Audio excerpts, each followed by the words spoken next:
This podcast is brought to you by Legend Comics and Coffee in Omaha, Nebraska, located in scenic downtown Benson. They got a new location. It's absolutely gorgeous. Check it out. And by listeners like you. Go to Patreon/Two-Headed Nerd. Become a patron. Support this show. Our story this week picks up where we left off last week. Broadcasting from the ZIGGURAT at Omaha in caverns deep below the metro area where cosmic gods fear to tread. It's our pleasure to welcome you to episode 739 of the Two-Headed Nerd Comic Book Podcast.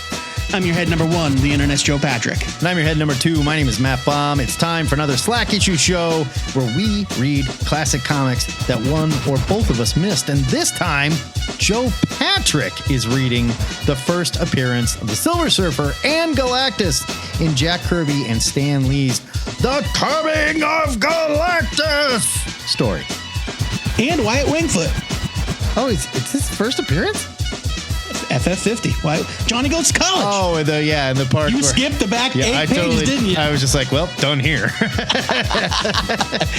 After that, we'll set you up with our must-read picks for next week's new comics, but now get ready for more exclamation marks than you've ever seen in one place, because it's potential planetary destruction back issue review time in the ZIGGURAT.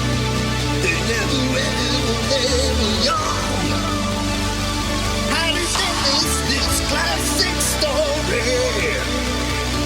It's like issues with Joe and Matt. Oh yeah! By 1965, the Fantastic Four were already a hit at Marvel, but they had yet to face their literal biggest cosmic foe, Galactus. The great devourer of worlds, along with his herald, the Silver Surfer, would make their first appearance in Fantastic Four number 48 and pit Marvel's first family against a godlike presence that had no regard for lesser beings and knew only hunger. Today, we are taking a look at the Coming of Galactus for Slack Issues, and Joey, it's his very first time reading this legendary story. How have you never read this before? I am shocked, sir. Shocked. I know. Look, man, I get it. So, when you read as many comics as I do. No. This sounds like just an listen to me. Come on, hey, back off. When you read as many comics as I do, and you've been reading for as long as I have, like, that's not a brag. It's just a fact. Sometimes you just, learn things through osmosis because they're recapped or recreated time and time again in many, many other books. Like, there are panels from The Coming of Galactus that I know I've seen replicated in other Fantastic Four stories. Sure. And so it was the sort of thing where it's like, well, I know the story. Like, I get it. I understand everything about it. And then I had to come to grips with the fact that, no, I have never actually read those issues. Shame on you. Jack Kirby. I'm ashamed of it. The family of the Kirby estate. I would like to formally apologize from the ZIGGURAT, but you know what? We're going to fix that right now. Let's get into it with Fantastic Four, number 48 from Marvel. This came out in December of 1965. There are literally no better condition than very good condition versions of this that have sold in the last 2 years. All of the good ones that we know of, yeah. Yeah, that we know of have been swallowed up. But in very good, it goes for about $2,000. There's a CGC 9.8 copy that sold for $94,500. Look, it's first appearance of Silver Surfer. This is a Grail book. This is truly a Grail collectible. Have you ever seen this one in person? Probably at the Geppy Museum. I know that I have. I remember Bob Beerbaum showed me one of these. I remember back in the day. Yeah. I'm sure I've seen it. Obviously low grade. Yeah, it was low grade. This is probably a 2.0 or something. But even then I was like, you let me make payments? Yes, it's obviously a key issue and it's very valuable, but it's not impossible to find some other. No. It's out there. They're just not in great shape. And of course, there's probably lots of them out there in very bad shape. Oh, yeah. This is written by Stan Lee, cover and art by Jack Kirby, inks by Joe Sinnott, and letters by Artie Simic. So what we'll kind of do is I wrote these setups that kind of march through the book, and we've got some notes we can add as we roll through, and that way, like we can sort of like help you through it with our thoughts. Shall we? We begin. Yeah, it'll be like a back and forth kind of thing. Yeah. I love how they do these two. Like, this is back in the day where it wasn't just like, here's your hyper serious credits page or whatever. They said, like, they had a little thing written. The fateful vibrations have started thanks to Maximus, and also thanks to Stan Lee, writer without peer, Jack Kirby, penciler of the year, Joe Sinnott, inker most sincere, and Artie Simic. How'd he get in here? Yeah, I mean, it was an era. It was the era where like everybody had a nickname, like Jazzy Johnny Ramita. Yeah, it's so great. They gotta bring that Jolt shit and Joe back. Sinnott, Let's have fun with that instead of calling people stormbreakers and crap. Right? Yeah. Don't take yourself so damn seriously, Marvel. Yeah. No, I agree. No colorist is ever credited for these comics. Well, we're going to talk about some coloring controversy, so maybe there's a good reason. I don't know. We don't know this. Well, person's name. I mean, okay, we can get into it when we get to Big G's actual appearance on the page. I'm sure is what you're talking about. We can discuss that. Exactly. So back in the day, especially in Fantastic Four comics and Marvel in general, stories like there were cliffhangers and whatnot, but they would often carry over into the next issue and sort of finish in the first 3 pages, and then a whole new story would begin. I thought that was wild. Right? Like, I don't know if that was regular practice, but I don't think I've ever. So like a whole ass story started before the last story was over. Yeah. So from what I read, Lee and Kirby did this a lot. And it was like Stan Lee's ADHD at play or something. We're just like, no, we got to pack every issue. We got to get them on board with the end of the last one so they have to read it, and a new one so they're going to read the next one, Okay, to be fair, we don't know that. No. I think of all of the issues of Fantastic Four where I think Kirby should get the lion's share of the credit, I think the Coming of Galactus is probably at the top of the list, because I think at best Stan Lee should probably only be credited as co-writer. Oh yeah. But Kirby came up with this idea. He came up with the idea while reading the Bible. He wanted to do a godlike story of like a god visiting the Fantastic Four, or visiting the Marvel universe, and like this fallen angel, Silver Surfer type character that like worked for him and then defied his lord, and it's right there on the page. Everyone knows that classic Bible story where Moses surfed down from the top of the mountain on the 10 Commandments. And no, it was Lucifer. Lucifer surfed down. Remember? And he was like, we're doing Fallen Angel. I'm here to do God's work. If we're doing a Fallen Angel thing, I guess. But like Moses had the 10 Commandments. That's how Satan became a good guy, Joe. We all remember this story. Come on. All right. So in issue 47, the FF were dealing with the Inhuman royal family, which had been taken over by Maximus. He's crazy. During that time, Johnny fell deeply in love with Crystal, who was Medusa's sister. And when I say deeply in love, I also mean instantly deeply in love. Like he met her. They had a teenage. Wow. It was a teenage fling. They were feeling all their feelings. I suppose. Look, I fell in love in high school. I get it. It happens. But he'll also forget about her just as fast in this issue. So. He doesn't forget about her. Come on now. The issue begins with an exciting conclusion to that story, where in a desperate bid to regain the crown from his brother, Black Bolt, Maximus fires his Atmo gun, which is harmless to Inhumans, but will create vibrations that could end all life on Earth. Now, Inhumans famously immune to vibrations. Yeah, doesn't hurt them. The Atmo gun, not going to hurt them at all. Guess what? Doesn't hurt anyone, because the Inhumans are humans, Joe. My God, that didn't stick, right? Yeah, no, of course they're humans. Yes, it stuck. Did it? Yes, the Inhumans are humans. The Inhumans are human beings that were mucked with by the Kree. Okay, that's all it was. All that's why the Inhumans are like that. Right. Yeah, I forgot. I couldn't remember if they were actually humans or if they were full on Kree, whatever. They were, they are a race, I guess, of humans whose genetic evolution was altered by Kree experiments. After the Eternals altered other people.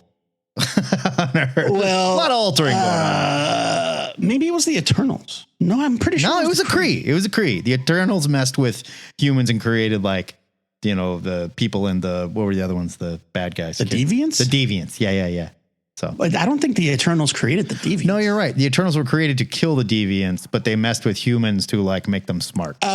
When you've got so many different creation stories for characters that exist on the same fucking planet, it's maybe time to button that down a little bit. And like we're gonna see through as we read this, there's like several things and we're like, hey, I think I've seen that in some other Jack Kirby comics.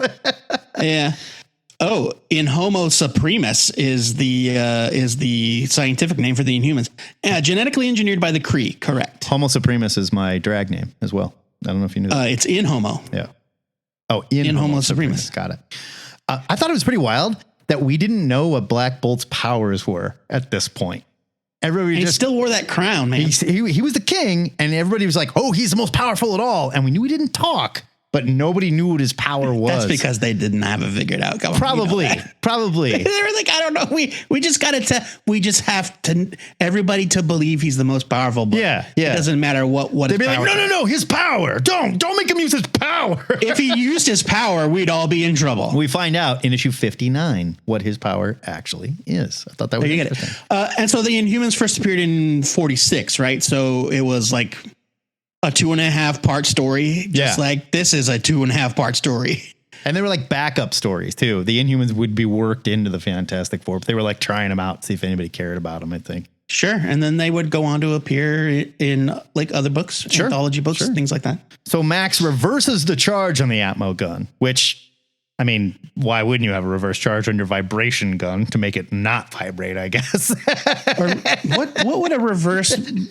What would a reverse thing do? I don't know.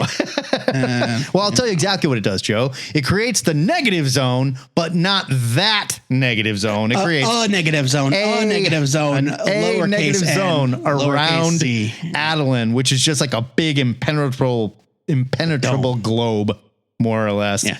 And the FF have to get out of there. And Johnny's like, no way, I'm not leaving Crystal. I'm crazy in love with her. Just like Beyonce. Yeah. And so they're like, Johnny, we got to go, man. And they get on the plane and he's super upset and he's talking about it for like 5 minutes and then instantly forgets when the sky catches on fire, basically. But we'll get there in a second. He doesn't forget. It's just like, oh shit, the sky's on fire. He stops talking about her altogether. And what's he supposed to do? He's shooting fireballs at Galactus. Oh, I miss my girlfriend. I was reading about their relationship.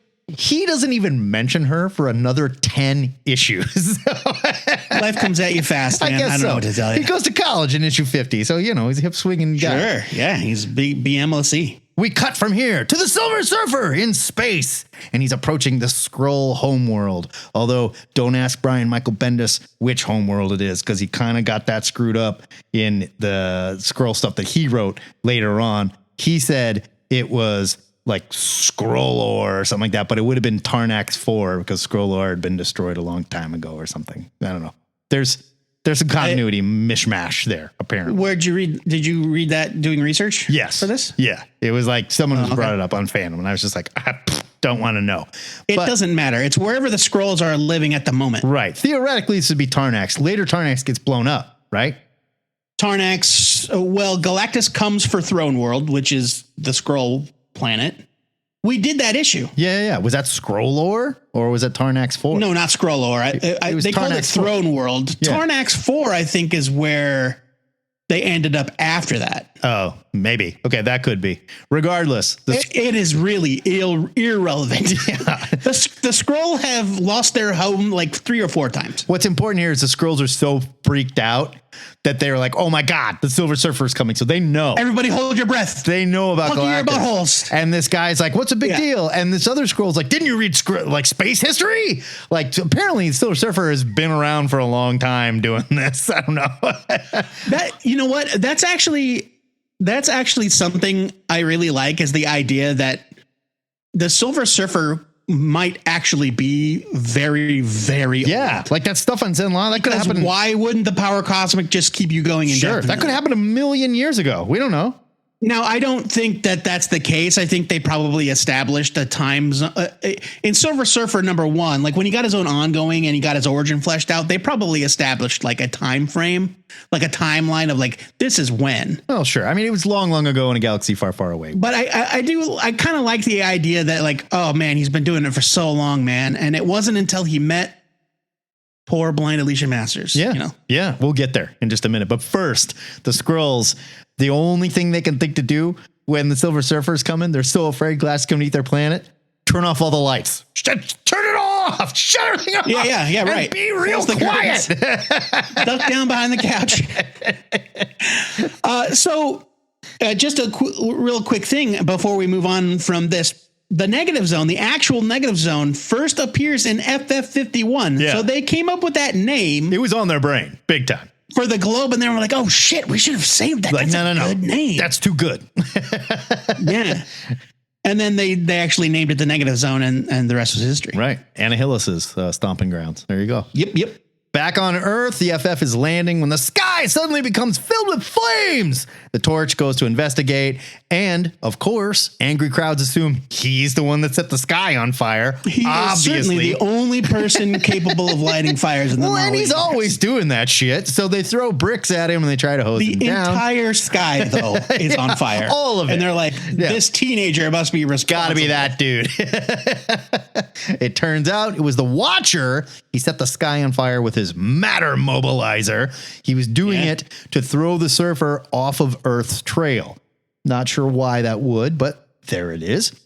I mean, I think the idea is like, oh no, this planet's already dead. It's Maybe. covered in flames. It's on fire. Yeah. And then he changes it to rocks.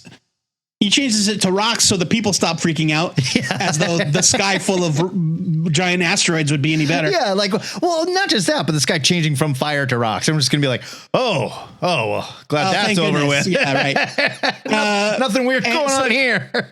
I think he was just trying to disguise Earth as a planet that would not be suitable. Yes, yeah, definitely. But Silver Surfer saw right through. Right. And the Surfer, not to mention that, he can just sail right past the rocks. No big deal, right? Heck yeah. This Watcher. So this is like Kirby's first Watcher. He's kind of weird looking, right? This is like He's a beefy dude. but he's got like a big head and a little face. Right? It's not like the big baby that we're used to. I mean, he looks a little like the Boss Baby. Sort of, yeah. Full-grown Boss Baby. Kind of hydrocephalic boss baby. I don't know. I mean, I guess it didn't strike me as like unusual, but I mean, it's just not the Watcher I'm used to. He's a big, beefy dude, and the Watcher we're used to. Like he looks like a wrestler. Like I'm kind of surprised that was the way Jack went with it. Right. Like Arutel is like, when I say ours, the one that I see in my head, he's a skinny, I mean, he's giant, but he's a skinny nerd dude, big head. Giant bulbous head. Right. Yeah. Right. So now this is not the first appearance of the Watcher, which I did not know. I thought the Watcher's appearance. first appearance was in FF48, but it is not. The first time he breaks his vow not to interfere, though. Well, yes. And wow, does he continue to interfere after he keeps saying, I can't interfere anymore. He keeps reminding you of it over and over again for the entirety of the story. While he is literally interfering the entire time, by the way. I really shouldn't be doing this. I really shouldn't be doing this anyway. Yeah. So the Surfer comes to Earth. The Watcher is freaked out. Everybody's going crazy. The FF shows up. Don't worry about it. The Thing knocks him out. One punch. Bam. Now, I mean, like, okay. So let's stop real quick. I'm gonna cop to this note because later on I will be proven wrong. But my first note responding to what you wrote is, now hold on. The Watcher says 2 panels later that the Surfer wanted to fall off the roof because it was quote unquote easier to leave that way. No. His actual quote is, a mere fall cannot hurt the Silver Surfer. It was simply the easiest way for him to depart. So it was easier for him to let Ben Grimm punch him off the roof. Okay, but then in the next issue, they're writing like the Surfer completely discombobulated after getting he's regaining consciousness after getting his ass we'll get to that. We'll get to that. But later on, we don't see the Surfer again in this issue. No. Like Ben just punches him and then he's gone. Knocked out, and they're like, there you go, problem solved. The Watcher's like, no, dude. That's not the problem. The problem is his dad, Galactus, is coming. Oh, man. And it's going to be really bad. I don't think it's his dad. And well, I mean, it's not his dad, but you know what I mean? His boss. No, I know. But I don't think it's that sort of relationship because... all right. We'll get to it later. Easy. Galactus driving a sphere in this one. And when it shows up, it's got all these Fumetti photo like ships that come out. Yeah, like pictures of like little like stuff they didn't use in space 1999 or something at the time. I don't know. Yeah, they're like little like weird space looking toys. It's a weird choice. They took pictures of. But also as a kid in 1965, when you got to that page and it was that weird looking, it probably blew your mind. Right? Did we actually do a review of FF Annual 6, the first appearance of Annihilus? I think we may have. I don't know if we have yet. Birth of Franklin Richards. I don't think so. Because I'm pretty sure that would be a slack issue for me. It's our friend Jack Gilraith's favorite Fantastic Four comic of all time. That's neither here nor there. I don't think we've done But in that issue, like when they go into the negative zone, he does the same kind of thing where it's kind of like photo backdrops that are like right altered in some highly way, affected and whatever. Yeah. So the sphere shows up. We're all freaking out, and out comes Galactus, and he's wearing his normal purple gear that we've known forever, but not. Nope. It is red and Christmas green, and it's got a big G, a big red G with white behind it on his chest. Also, he's in short sleeves and short pants. Yeah, no sleeves. He's sort of dressed like a Spartan with a weird helmet and face mask. Yeah, on. like not even short pants, like a tunic. No, like he's just like a space kilt. Like this is not Galactus. It's not. I mean, the helmet's got the wings, sure, but the broad strokes are there, but the color is way weird. It is so weird. And there's like, I dug and dug and dug.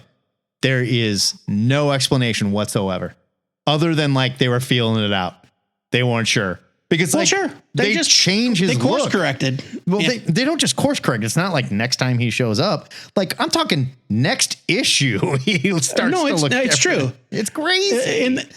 In the next issue, he's purple and burgundy. Yeah. Yeah. But, at least, which is still not right, but at least there's some purple in there. He's also still sleeveless. It's not telling he's still sleeveless and pantsless. Yeah. 50. And then in FF number 50, he's wearing the color's sleeves the same, pants. but he is wearing long pants. It's crazy.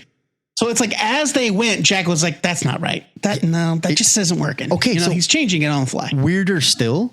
They reprinted this a bunch of times in different. Don't even get me started. In different issues, and Galactus had a slightly different color scheme every time. It's so weird. Colorists have they've constantly been trying to quote unquote correct Kirby's original art, and we don't know. Like I said, we don't know who the colorist is. Yeah, nobody's taken. There's no one knows. No one is taking credit for this. I mean, yeah, back then they probably just had like production staff in the bullpen. Maybe we need to color this issue. Maybe.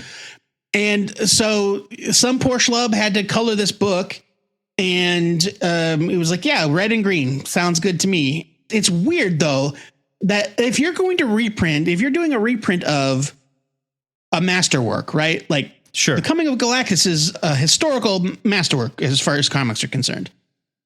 And people have had the nerve to alter the color in the reprint for one, and then in some actually alter the artwork so that he looks like Galactus. Crazy. Which I think should be punishable by jail time. No, absolutely. If not death. But I mean, hey, look, they were we ain't running the show. They were making this stuff up as they went. It's pretty obvious, right? Well, yeah, but these reprint people, it's nuts. They should have known better. So, and at this point, when they came up with this character, Galactus was not like a god necessarily either. He was just a Ta-on, however you say that, space explorer who had gained his powers by flying too close to a star.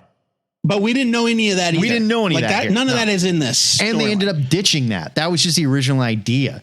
They ended up ditching that idea even and going for more of what the Mark Grunwald attached to it in Thor, where we do see that origin, where he was alive before our galaxy. There was a Galactus one shot in the early 80s or very late 70s that revealed Galactus's origin. I remember reading about it in bullpen bulletins where they were like, the time is here. Galactus's origin finally revealed. Supervillain Classics, Galactus the Origin, came out in 1983. It's written by Gruenwald, Stan Lee, art by Jack Kirby and John Byrne. And it is also like a comic that you could buy. And it's like, here is the complete origin of Galactus. It reprinted the Coming of Galactus and select Thor issues. Okay, there we go. With additional material by Mark Gruenwald, John Byrne, and Ron Wilson. That makes sense. All right. There you have it. Okay, then. So, yeah, this issue heavily modified the origin story. Ta now existed in a universe before the Big Bang. It was this comic, Galactus the Origin, where Mark Gruenwald was like, oh, I got a big idea, guys. He's from the previous universe. Hold on tight, nerds. And Kirby and Stan were like, we don't give a shit. Do whatever you want. I don't care. Regardless, that was our final page of 48. We moved to Fantastic Four number 49. This was also from Marvel, January 1966.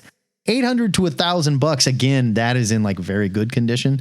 TGC 9.8, 34,000. Nothing to sneeze at by any means, but no like big first appearances in this issue. No, but super iconic cover. This is the first Galactus and Silver Surfer cover. Like, I guess you could call it the first full appearance of Galactus because he only shows up in the final page of 48. Yeah, that's all semantic.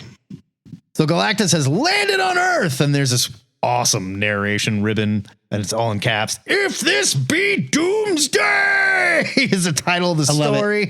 Galactus has landed on Earth. Any additional words of ours would simply pall beside the awesome portent of that one staggering phrase. Galactus has landed on Earth, and humanity itself totters on the brink of Doomsday. I love that Reed was like so freaked out about this happening that he went into his lab and didn't shave for like a week. And so he's got a beard. Yeah, right. I also love that the narration was like, we can't even bear to utter the words. It is too disastrous. It's too scary. And then they uttered the words like 3 or 4 times in that one sentence. So Galactus in this one, now wearing purple and burgundy, still a big purple G on his chest though. Yeah. He's wearing the same outfit. Just there's been a color swap. Yeah, for some definitely reason. purple. Gets out, has a talk with the Watcher. They're about the same size. Like Galactus looks like he's, I don't know, maybe a head taller than the Watcher. I think that if you were to look at Galactus in the handbook under height and weight, you would find the word variable.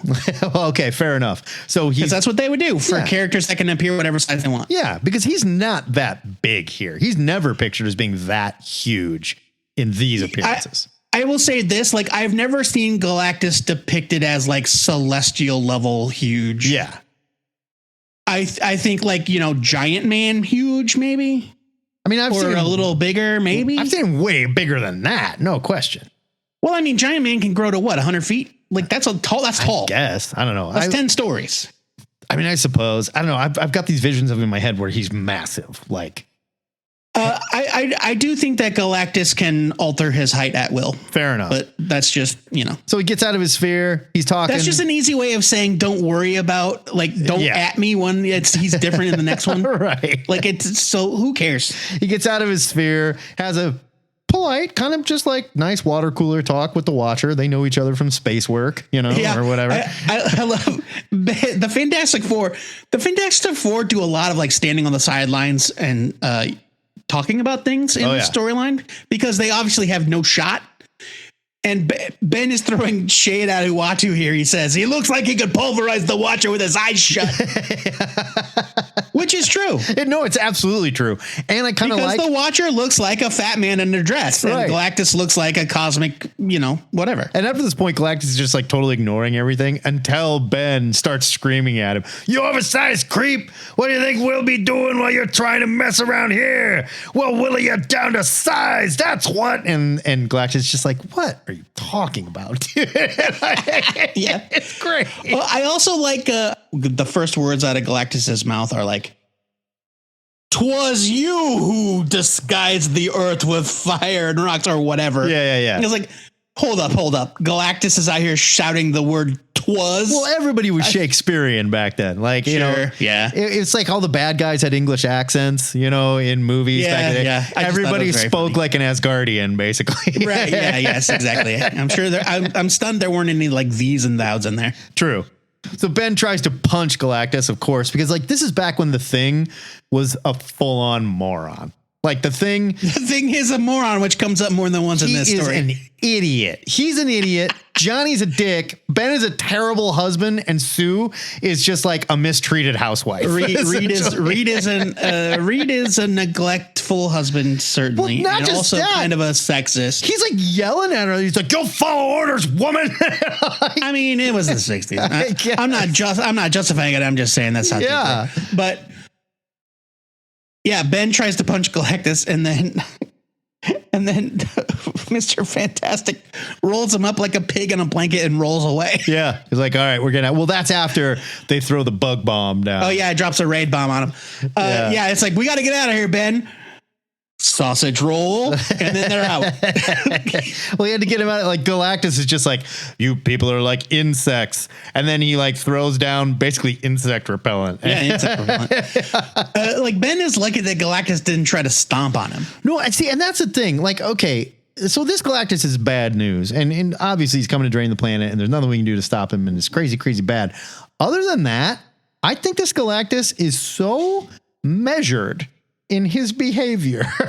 Like, well, that's the thing, right? He could have showed up and just been like, "Oh, is that right, Fantastic Four? Murdered." You know, Galactus doesn't throw punches, you know? No, like, but he's like borderline polite. Almost. And the dude is all about like conservation of energy, so he's not going to do anything. I suppose. He's already hungry. He's like, I don't got my blood sugar's dipping too low. I ain't got the bandwidth to deal with these idiots. Oh yeah.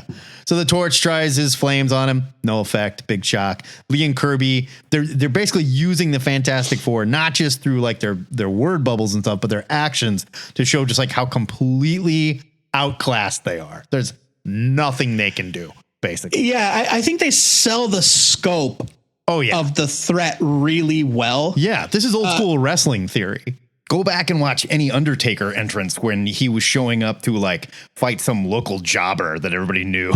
It was instantly obvious he was going to murder this guy. You know, the whole crowd is just like, "Oh shit." It's great.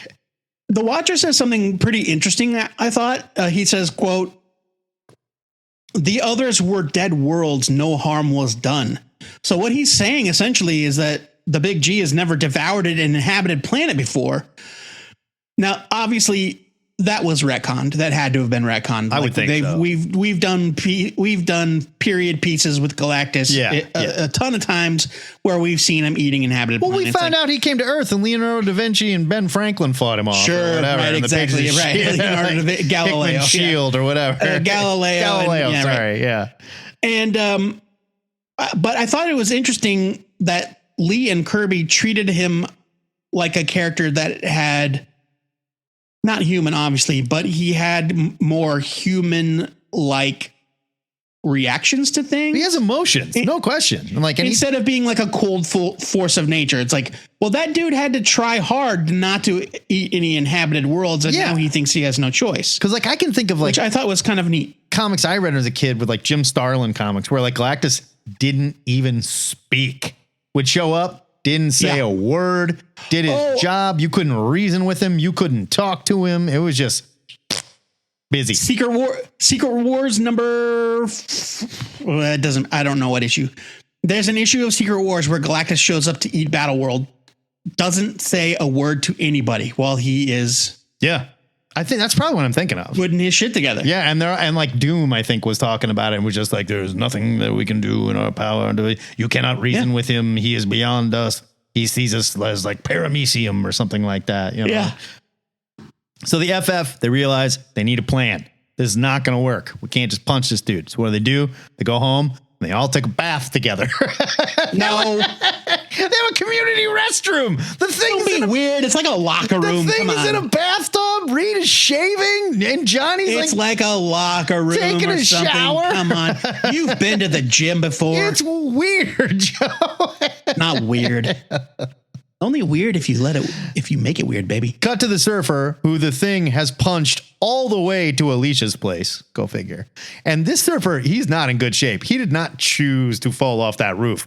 He's laying here unconscious, fingers spread, like he's messed up. And he falls through into Alicia's apartment, basically. This surfer, at this point, he's a jerk. He's just like, he's not a pleasant dude. And yeah, so this is, what I was talking about earlier. Like, yeah, I was wrong. Ben did like knock his ass out. Yeah. And the guy stumbled, like he was regaining consciousness and he stumbled along the roof until he fell through Alicia's skylight. Yeah. And like Ben, he ain't punching people with the power cosmic out cold anymore. That's not a thing. So, well, Ben's strong. I mean, like the Hulk we don't know how strong, like the Silver Surfer is a character who obviously would evolve a lot as well. And so like we've seen the Surfer go toe to toe with the Hulk. No problem. We've seen the Silver Surfer go toe to toe with characters way more powerful than Hulk. So yeah, I mean, like, come on. The Thing's not punching these guys out anymore. I think the only thing you could say is like, well, he caught the Surfer unaware. Like caught him with his pants down. Okay. I mean, come on. That counts for something. Look, if I sneak up on Colossus and hit him with a baseball bat, nothing's going to happen, dude. All right. Well, yeah. No, I mean, that's true. That's all I'm saying. Yeah. So the Silver Surfer falls into Alicia's place. She's, of course, sculpting. It's all she ever does, apparently. And she has this Lionel Richie hello moment where she goes and checks him out, feels his face, and at that point, she realizes how lonely he must be. Yeah, I don't know much about being blind, but Stan and Jack don't know that much about being blind either. Loneliness is kind of an abstract concept as far as emotions go. But it's not like you can feel his face and see a frown and then know why he's frowning. No, but I also assume like you would feel like somebody like a Silver Surfer's face and be like, this has got to be like a robot or something, right? My first thought would not be, the unimaginable loneliness. It would be, shit, this guy's made out of metal. Yeah, something along those lines. I don't know. But instead, they have a nice little talk. She doesn't really get what's going on with him. She's like, hey, maybe you're just hungry, Maybe Silver Surfer's hangry, and that's why he's being a jerk. And the Silver Surfer is like, hungry? Eat? Can it be that you actually consume these foreign morsels? Like the Silver Surfer, Surfer, who's been all over the universe, seen all kinds of planets, bumped into, was just, the Skrulls knew who he was. Chances are he knows what a Skrull is. Skrulls eat. He's never seen anyone eat anywhere in the universe. Like, really? I mean, I guess they don't eat on Zenla. They didn't eat on Zenla. Nobody ate any food. And you know what? That would be fine if that was the case. But like you said, you've been all over this universe for X amount of years, whether it's 10 or 1,000. Long enough for there to be a space history book entry. Okay. I don't know how long that is, but there is an entry. And you don't understand that the concept, like you've never come across a culture that eats food. Right. It's like they're trying a little hard to sell him as completely alien. Truly alien. Now, okay. Benefit of the doubt. It's quaint. He's a Silver Surfer. Galactus wiped his memories of everything. He doesn't maybe he is just like, just do my job, fly around, but he didn't though. Getting Grubhub from my dad. Nah, I guess that's true. He didn't because all he did was complain about his girlfriend. That's true. All he does is cry about my love, my Shalabah, my love. In the meantime, Galactus is on top of the Baxter building, assembling his elemental converter, sort of like a Lego set. I love that. You know what? People come back to that panel a lot. We always see flashbacks to Galactus, like constructing his elemental converter with the pieces that just kind of like float through the air and then come together. I love it every time. I think it's just so fun. Fair enough. I think it's a great way to illustrate how he's doing that. Came down with it when it was more like a handheld, like lawnmower size. No, he's got to build a whole machine. Yeah, I guess. So the FF wants to try punching him again. The Watcher says, I don't know if that's going to work. The super genius, Reed Richards, a number one brain in the Marvel Universe. The Torch will have to go get a machine that could stop Galactus because the Watcher, Joe, he can't interfere, even though this is the Watcher's idea and he's telling them about it. He cannot interfere. He's just a little too, lazy to go get the device. I guess. I don't know.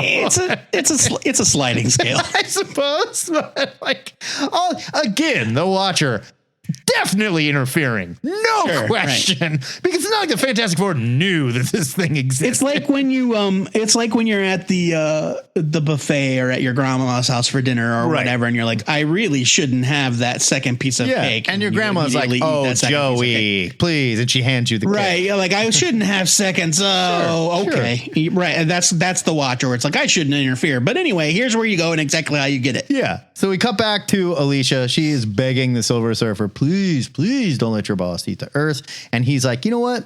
You're pretty hot. I'm not going to let him eat the Earth. And like I mentioned this a little bit a second ago, but this is where I think us as readers in the future, knowing too much about the Silver Surfer makes this seem a lot more silly than it would have been in 1965. Absolutely. Like, the dude doesn't understand the concept of beauty. Well, of course he does. We know that that's not true, but none of that is Lee and Kirby's fault. It's important to keep in mind, I think, that they hadn't fleshed his character out. The things that you know now were not the case in 1965. They had not fleshed his character out at all. Like it's like, don't think about Shalabal or Zenla or him being best friends with Fire Lord or whatever the hell. At this point, he may have been a robot. He may have been Space Sentinel. Sure, we don't know. They just hadn't revealed that he was a robot yet. And then somebody else was like, no, I think he's actually somebody who gave up his own life to save his planet. Like none of that has been established at this point. No. And like, I like it is pretty silly though that he doesn't understand eating and things looking nice. Like I do like how Kirby shows how the machine works that Galactus is building, and like they're really obsessed with like it boils the seas away and then the seas are gone, and Galactus is even like, I'm coming for the seawater. Well, I mean, it converts the oceans to energy, which he then absorbs, and then the machine goes into the planet to suck whatever he can out of the planet. I mean, it kind of goes back to the idea that like all life comes from the ocean. So where's all the life force? I guess, but that would also lead to like, okay, well, Galactus can only eat planets with water on them. Galactus can only eat planets with water that are capable of bearing life. Otherwise, there is no life force. So why would he go after certain planets that were inhabited by robots? Know, Matt, it's like it's one of those things that's just like, Joe, he ate their planet. It's better not to worry about that, you know? So the thing attacks the Galactus machine, starts tearing it up. Reed turns into a big ball, and he knocks Galactus down. What is that? Like, that's gotta be, it's got to only feel like being hit with a dodgeball. Right? Like, I mean, like, this guy's like a god, basically, you know? I mean, whatever. They had to do something. I get it. Yeah. This pisses Galactus off. So what does he do? He calls the Punisher, but not that Punisher. No. This Punisher... I can't talk about this Punisher without laughing. He's great. Now, I think that this is a robot. This is definitely a robot. It's got a blue face. It's got headlights on his head. And it's got frog feet. Green hands and frog feet. Basically. Like, this is just bonkers Jack Kirby. Where, Stan Lee was like, draw a robot. And he's like, all right, there you go. And he is described by the Watcher, I believe, as, quote, a hardcore mass of mayhem. Yes. He's bad news. Yep. Like, if Galactus needs something punched, he doesn't do the punching. No. He's got people to do the punching. The Punisher does the punching. And I think this is great. Like, I remember in the Marvel handbooks, there was like a Punisher V1 right next to the Punisher, Frank Castle. And I was like, what is that piece of shit? I mentioned Secret Wars earlier. The first time I ever saw the Punisher was in that comic, because the Punisher, they're like trying to stop Galactus. And Galactus is like, please go stop these idiots. And the Punisher shows up to kick everybody's ass. I love it. And the Punisher just basically, it does that thing that, like when you're a kid and you want to do the ultimate fighting move, where like, I'm going to start punching and kicking, and I'm just going to walk forward. And I'm an unstoppable force. The Punisher does that, but it's really fast. He like does the E Honda thing from Street Fighter, like, right? Oh! Yeah. The Watcher sends Johnny way back in time, where the only one who can dodge the unlife waves kind of reminds me of something else Kirby would come up with later. I mean, the unlife waves. Like, yes. I mean, come on, it's anti-life, right? Equation isn't like waves of. I'm not saying it's not, but he does shoot an anti-life gun that whips around and has like lasers. No, those are Darkseid's Omega beams. Oh, Omega beams shoots out of his eyes. Right on. But I mean, like, it's look, there. It's easy to kind of see a through line where it's like Kirby had an idea that he executed in this comic. And then later we see a similar idea, but much more fleshed out in a different way, in a different Kirby creation. And like, I think it's fun to kind of trace that. So this gets to what you were talking about in our extra last week. Johnny gets to Galactus' ship, right? Yeah, the world ship. It's a Mobius strip, but it's not just a Mobius strip. It's completely bonkers Jack Kirby technology Mobius strip. And there's like planets just all around it. It's huge.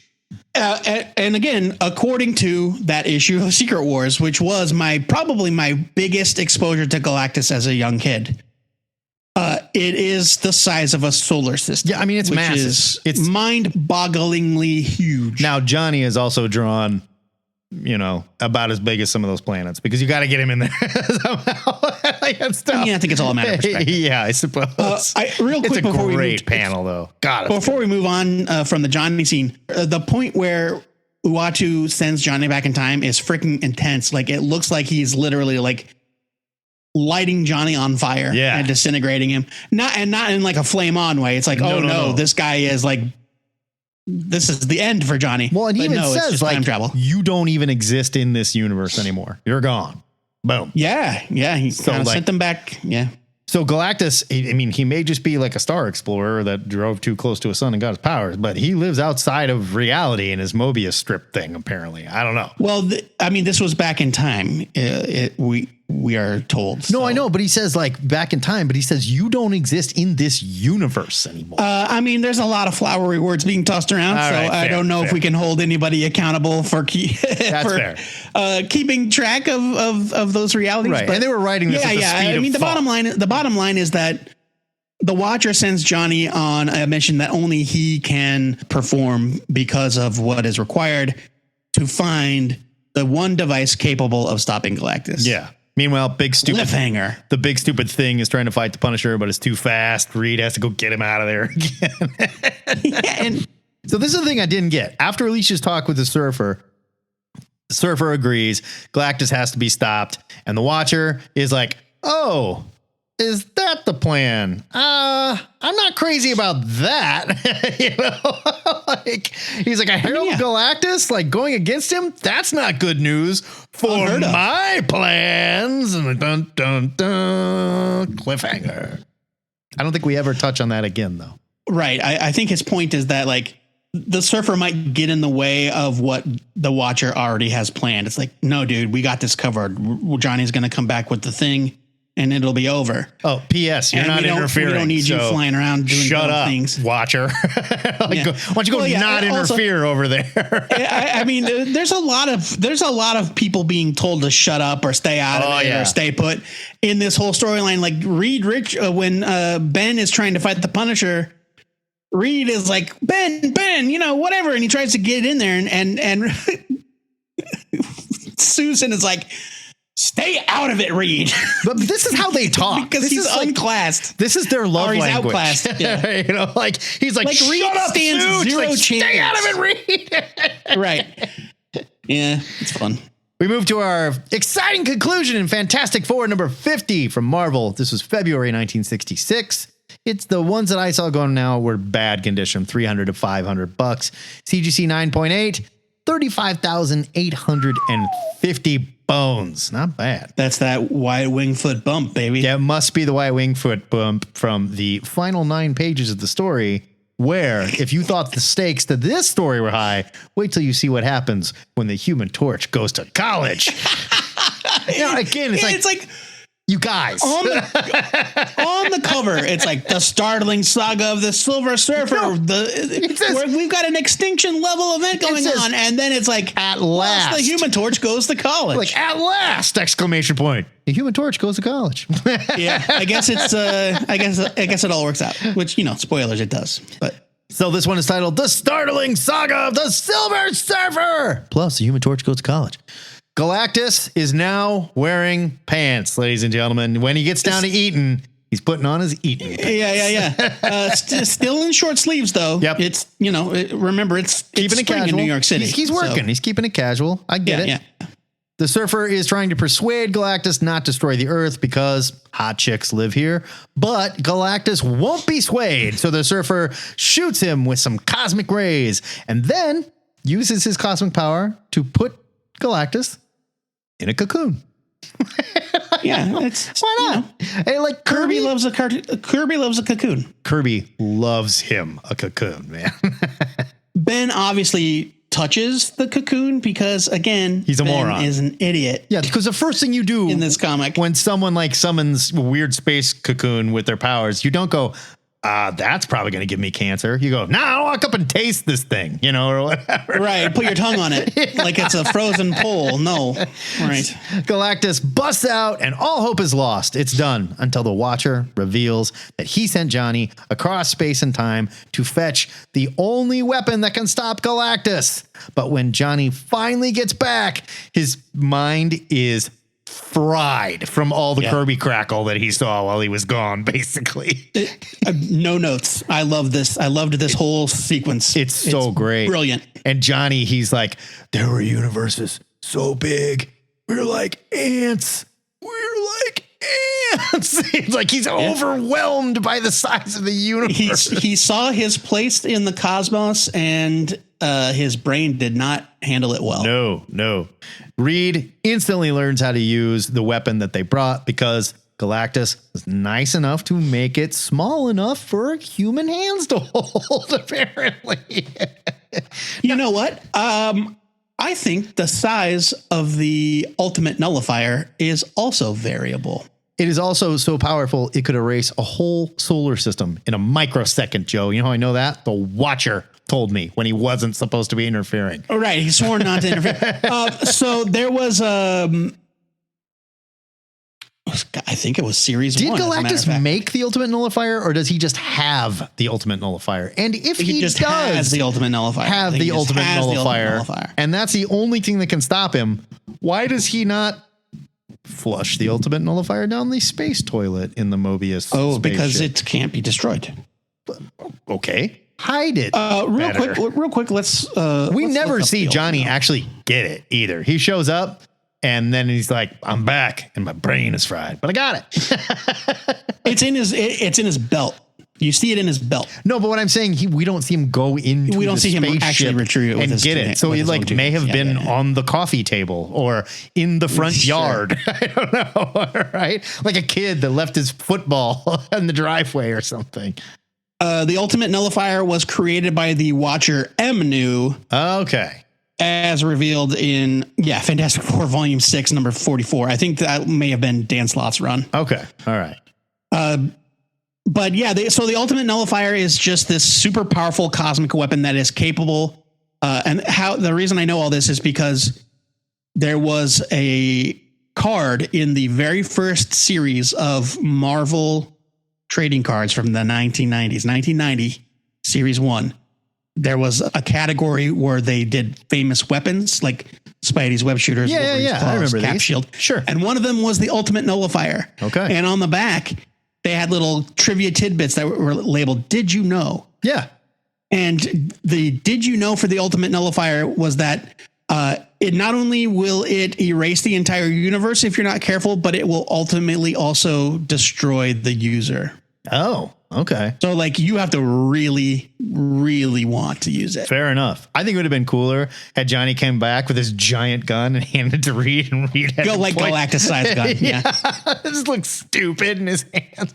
Or Reed had to make himself into a giant hand to hold it and point it or something. Come on, guys. The ultimate nullifier has been described as, quote, the universe's most devastating weapon. As such, it has the ability to completely and utterly eliminate any target the wielder chooses. And it violates the law of conservation of mass in doing so. Oh, because it's so powerful that it can ignore the laws of physics. Yeah, so it destroys matter. They say matter cannot be created or destroyed. Yeah. No, it's just done. Nullifier can do that. There you go.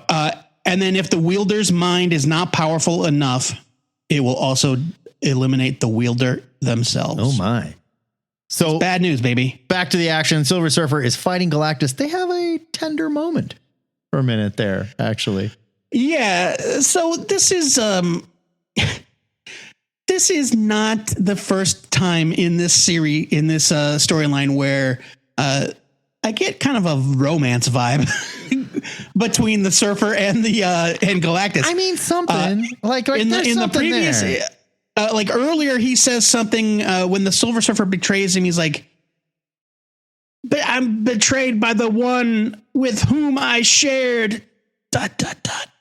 the universe." Yeah, but it can also be like Trumpian level ego, you know, like where he's like, Michael, I was so good to you, you know, and how could you turn? I guess. You know? But he also, in this issue, he says, he calls the Surfer the one I cherished the most. Well, I mean, hey, you know, maybe there's something there. May have been like a May-December kind of thing. You know, no judgment here, is what it is. So Reed confronts Galactus with the Ultimate Nullifier. This is the first time we really get a good look at the Ultimate Nullifier. It's shaped weird. I'm just going to say it. The Ultimate Nullifier looks fucking stupid. I mean, it doesn't really look like anything. It doesn't look like a gun. It looks like an electric It just looks like a handheld device. An electric ear cleaner or perhaps an adult toy. Oh, like a lavage device. Yes. Like I don't know. Something you might, like a neti pot, right? Like a cosmic neti pot. Like you might stick the business end in your nose and clear out your sinuses. The good news is we have got to cram this Johnny Goes to College story in here. So in the interest of page count, Galactus done. No way. I don't want any part of that. I don't even want to talk about it. Get it, man. I can't believe you even have that. I don't want to talk about how you like violated the privacy of my home to go get it. Like, where'd you even go? It's not worth. How'd you even know? It's just not even worth getting into. And Galactus, again, very politely is just like, hey, man. All right. I'm not going to eat the Earth. Can I have that back? Reed, you bet you can. There you go, buddy. I mean, it is clearly too dangerous to remain on Earth, but still. So the Watcher says the Watcher says the word of Galactus is like it can never be questioned. Is what his word. It can never be questioned. It's questioned. like right. It's. I mean, fine, but boy, I've heard shit like that before. Yeah. And also, like, Galactus claims to feel no emotion, but he is a petty little bitch at the end here. Absolutely. Because the Surfer is on his shit list. Yeah. Well, I mean, should be. This is the first time he's had an employee like turn on him, basically. Dude is leaving Earth, and he's like, fine, it's leaving Earth, but you know what? You get to stay. And he zaps him with his eye beams. And then for literally, I want to say it's something crazy like 30 years. Okay, so no, check this out. He says to him, he doesn't just zap him with his eye beams. So we talked about this, how like Galactus why doesn't he take the power cosmic from people? Well, no, that's what I'm talking about. He shoots him with he shoots him with these eye beams, and after the eye beams fade, the Surfer finds, and we don't actually see it play out in this, but he is physically incapable of leaving the planet Earth. Yeah, he says, since you shall be heralded to Galactus no longer, I remove your space-time powers. Henceforth, the Silver Surfer shall roam the galaxies no more. Doesn't take his power cosmic. You can still fly around the Earth. That's fine. Feel free. But you're fired from space, buddy. It is like 20 years, I think, before finally the barrier gets lifted. But for the Silver Surfer, there is almost like an invisible barrier around the planet Earth. Like he literally has tried to run into it. Yeah. So yeah, he's trapped on Earth for like years after this. Galactus quietly takes his ultimate nullifier, says some stuff. Whatever, buddy. Gets out of town. He's gone. Leaves. Yeah. That's it. He's gone. Alicia shows up. Thing is like, hey, baby. She gets around pretty well for a blind girl too. Ran all the way across town. She does. You know what? There was no cane, no dog, nothing. there was a scene earlier that kind of filled me full of anxiety where the Surfer, they're on the roof and she's like, you don't let him destroy us. We're worth living and we're capable of so much. And he's like, you got it, baby. And then he leaves, but he leaves by like walking down the stairwell and like he's out. Oh, no. I'm sorry. It happens right here where they take Johnny. The FF takes Johnny down to like the medical bay or whatever. Because he's all messed up still. And he's got to get to college. And then the Silver Surfer's like, well, I mean, look, we're cool now, but I'm not welcome down there. It's not right for me to go. Yeah. So I'm going to go. I'll see you later. And then it's just Alicia like walking down this dark, wide, long stairwell with like it's so wide that she is not capable of putting her hands on both sides of the wall. The Surfer doesn't just take off. Ben is there and he's all butthurt because she's talking to the Silver Surfer, not him. And he's like, he's way better looking than me anyway. Pout, pout, pout. And just leaves her on the roof, basically. Yeah, like he tries to greet her, but she's so concerned about the Surfer that she doesn't notice that he's there. Yeah. And then he gets all jealous and sulks away. But they leave this girl on the roof to wander down a very dangerous stairwell in the dark. Yeah, into the fucking Baxter building. Into the Baxter building, which is a not a 30-story tall death trap. Right. It is not a safe place. So from there, we have a denouement where we find out that J. Jonah Jameson. A denouement? Yeah, where you tie it all up, you know? A denouement. That's not how he said. Jameson and the Bugle write up the story of Galactus as a publicity stunt. Yeah. There is a fun line in I here. think the whole thing was bullshit. there's some guys on the street, in like their hats, like, yeah. Joe Schmo going to work like in the 60s wearing a hat. And all. How about that? According to the Bugle, the whole thing was a publicity stunt. Right. I've learned that the best thing to do is to read Jameson's editorials and then believe exactly the opposite. Right. Yeah. I think that's pretty great. And the best part, the paper, the headline is Galactus vanishes. Fantastic Four not available for comment. That's your headline. That's not a headline, Jonah. And guess who's reading it? He's a threat even larger than Galactus. It's Ricardo Jones, who's just kind of a big burly guy that would slip the thing of Mickey and impersonate him in the next issue, which is the famous This Man, This Monster issue. That's terrifying stuff. So there it is. Okay. Your first appearance of Galactus and the Silver Surfer. The last 9 pages are setting up the exciting story of Johnny in college. Now, Wyatt Wingfoot, that's fun. They meet each other. First appearance of Wyatt. Wingfoot, yeah. Dig that. That's great. That's fun. But again, this is Stan and Jack. We can't just end it. We got to set up what is next. We have to make you buy the next issue. And you will not know what happens to Johnny in college unless you do. Right. And yeah, so that whole thing with Ricardo reading the paper, that is all foreshadowing for Fantastic Four 51. This man, this monster. Yeah, and it's just so weird to me. Like, if you really look at the content in these 3 issues, the Coming of Galactus could have been 2 parts. Oh, sure. Except it started and ended halfway through an issue. Yeah. But that's what they did. That's what they were doing. I know. It's kind of a weird way to do it, right? And I mean, you can see them working in their heads. This is how you get the kids to keep buying, right? This no story begins or ends in one comic. That way, you have to buy every comic. Actually, I think it's kind of genius, really. Sort of. Where if you're a kid and you pick up Fantastic Four 48 and you see this other adventure happening. And then like, oh man, I got to know what that's about. Well, and like DC at this time was all single issue stories, right? Everything was a boom, single issue story, start, done. I don't know. I really can't speak to that. But I feel like they were probably putting out single issue stories. The vast majority of DC Comics was probably telling single issue, like one-off type stuff. Where Marvel they were weaving the world outside your window. Marvel was building a universe, right? Yeah. Yep. How do you feel, Joe? What do you think? How do you feel? Are you changed? Do you feel different? I don't know if I feel different, but I'm really glad that we read it. And, we made a lot of jokes because it was great. It's goofy. Yeah, it's super goofy. But this storyline is very fun. Legendary. It's so much fun. The artwork, of course, is beautiful. Like Kirby's imagination is just like pouring out of him.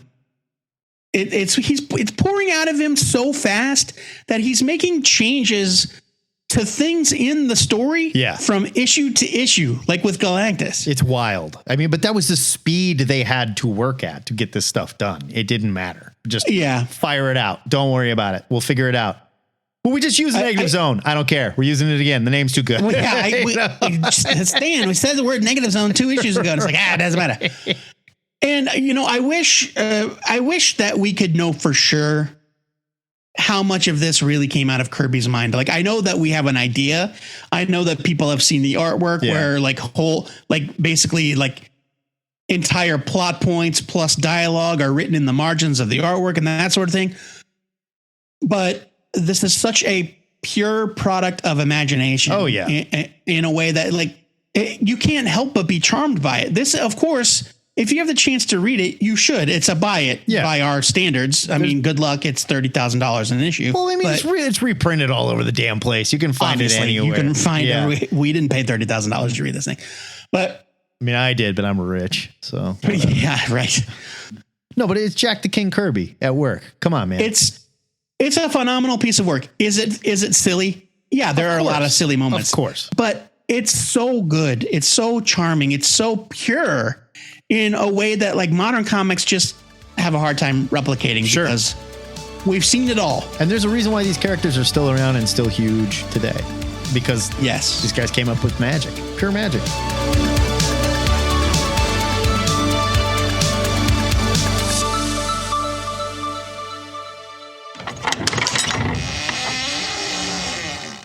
It is time to enter the THN Sanctum Sanctorum and make our must-read picks for next week. But first, let's give the nerds an amazing preview of the comics surfing to the shelves next Wednesday, April 24th. Keeping it the theme. Gargoyles gets a spin-off with Gargoyles Quest #1 and a snazzy Clayton Crane variant. It is rad.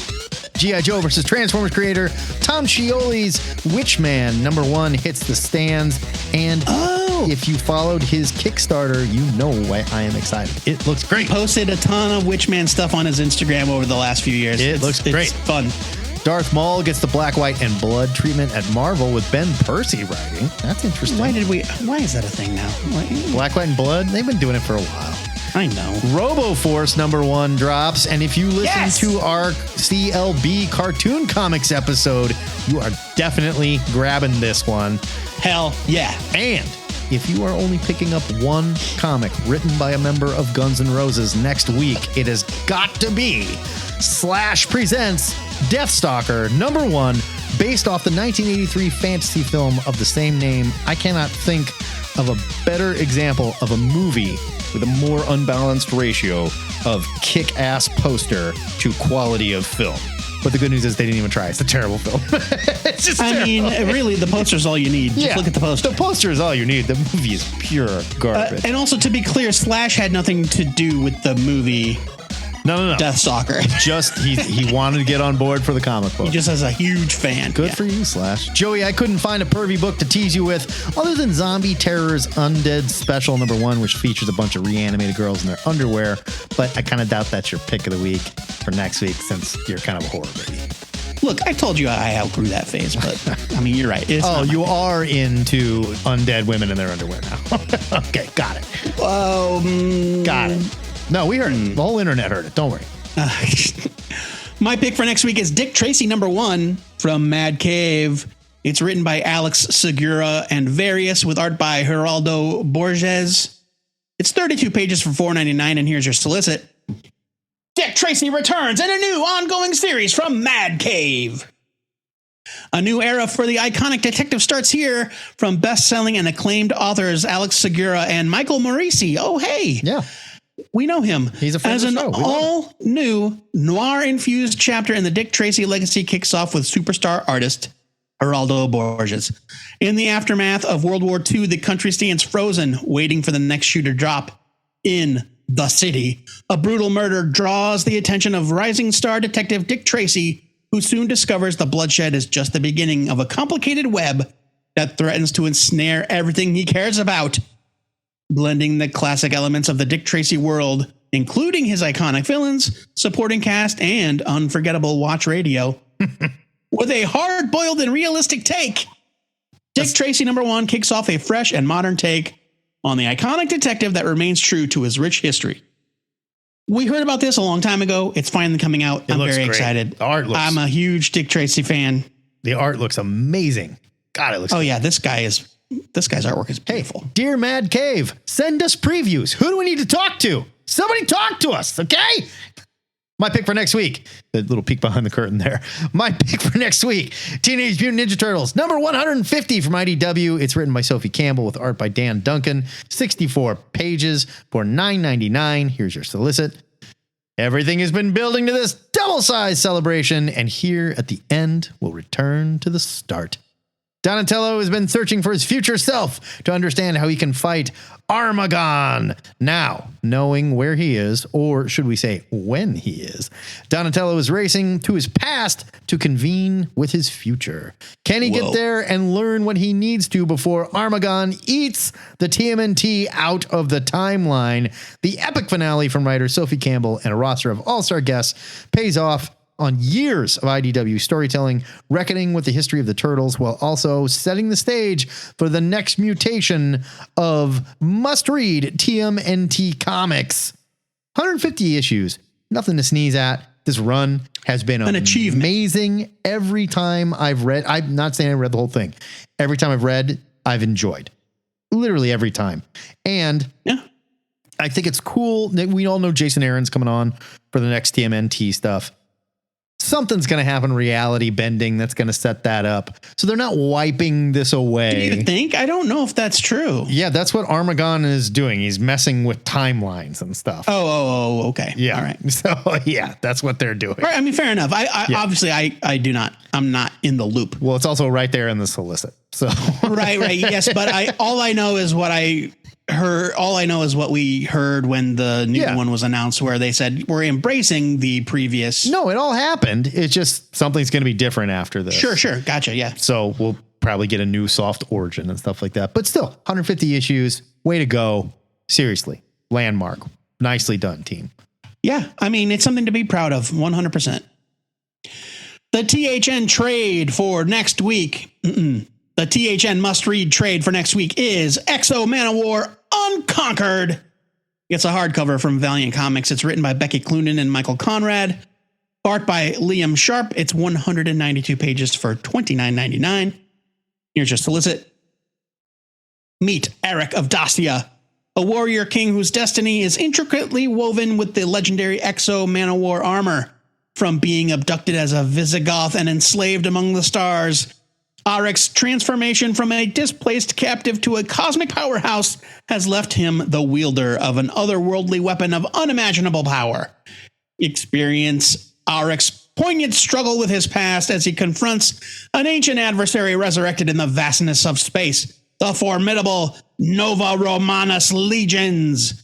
Embark on an extraordinary odyssey through the ages and across the cosmos with the captivating X-O Manowar Unconquered. Crafted by the stellar team of Becky Cloonan, Michael Conrad. They both worked on a book called The Immortal Wonder Woman and Batgirls. And Liam Sharp, friend of the show, Golden Beppo Award winner. Liam Sharp, one of my favorite fantasy artists. He's so damn good. God, I love that dude. Artist of Starhenge and Grant Morrison's The Green Lantern. This unmissable series catapults X-O Manowar back into the spotlight, reshaping the course of Valiant's flagship saga. It collects X-O Manowar Unconquered from 2023, 1 through 6. It's the entire series. We make a lot of jokes about Valiant. This book was awesome. Oh, it's so good. This book, I mean, we talked about it when we nominated the Ninjak book a few weeks back. Yeah. It's like when Valiant hits, they hit hard. Well, and X-O Manowar Unconquered was rad. And they've just gone through some major changes. They're doing sort of this soft relaunch of how things are going to be now. Hopefully better. But goddamn, if you've never read an X-O Manowar book, you could pick this up and you'll have a great time. It is amazing. Amazing to look at. Totally agree. But maybe you want to know what else is coming out next week. Join our Discord where we post the new Comic Book Day shipping list and scream about new comics in, of course, our new comics channel. And be sure to pre-order these comics so you can read along with us. And then you can scream about our reviews on the next new comic show.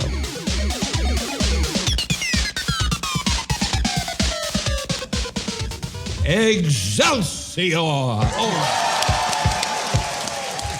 That is it for THN 739. Next time, back to new comics. I was just talking about those. And we're going to give you a sneak peek of our Patreon extra. If that's not enough, join us for the THN Gang Hang on Saturdays at 11 o'clock Central. We've even got a new little a thread in the Gang Hang Discord with stuff like we can talk about. You can go in there, post what you want to talk about. Let's do it. Please. Well, you love your threads, don't you? I do. Check out our Discord for details. Joe Patrick, what else can they do? We've already laid out a bunch. Yeah, we have. Look, maybe you'd like to talk about how great Conan was on Conan. Maybe you'd like to talk about how great Conan O'Brien was on Hot Ones and how, some people think that the host comes off with wooden in every episode. Everyone thinks it. Joe thinks that. You agreed, Joe. Don't act. No, I don't really watch. Are you afraid he listens to the show? I see a lot of clips, but look, hey, man. Perhaps you're tired of American politics and you'd like to hear about Count Binface's 2024 manifesto. I wish I could vote for Count Binface, to be honest. Is that a fictional trash can running for office in England? Is that what I'm to assume? Yeah, he's a guy that wears a metal helmet, and he calls himself Count Binface. It's a trash can that he turned into a helmet. Very good. Yeah. Or maybe you just want to discuss our question of the week. This week's question, in honor of Gambit's heroic sacrifice in X-Men 97 last Wednesday. Which fictional character's death hit you the hardest? You can feel free to stray away from comics if that's where your heart leads you. All forms of media are fair game. Please keep your question of the week suggestions coming and sign up for our Discord with the link at twoheadednerd.com/Discord. We'll talk about your answers on this week's Gang Hang. And if you don't dig on Discord, send an MP3 submission for the Comic Pushers or for Ask a Nerd or for whatever to twoheadednerd@gmail.com and we will put you on the show. If you're new to the show and you think Christmas colors are perfectly acceptable for a villain, I assure you it's only because you haven't heard enough. The good news is you can hear the entire run of THN in our digital longbox archive at twoheadednerd.com. THN is a listener-supported podcast. It would have a shitload of ads, and it wouldn't be possible without the generosity of donors like our patron and occasional gelatinous entity, Mark Tarrington. I'm glad he's doing better. Well, I mean, he's typing. I don't know about his... Things get weird on Earth 27, he's so, going through some shit. If you like what you hear every week, it's easy to support the show. You can sign up to be a patron at patreon.com/twoheadednerd. Before we go, our weekly shout out goes to our dog brother and dungeon master emeritus, Wooly Toots. Jared's new podcast, Swords and Scrolls, made its official debut this week. The first episode features none other than the barnacle permanently attached to my own life, Matt Baum. And it's available wherever fine podcast entertainment is distributed. By gone word to you, Toots. You tune in and hear me talking about Thongo! It's awesome. Until next time, true believers, remember to pre-order your comics or your retailer might just take a shit all over your podcast guest star episode. This is the Two-Headed Nerd signing off, and then Thongor comes in the night.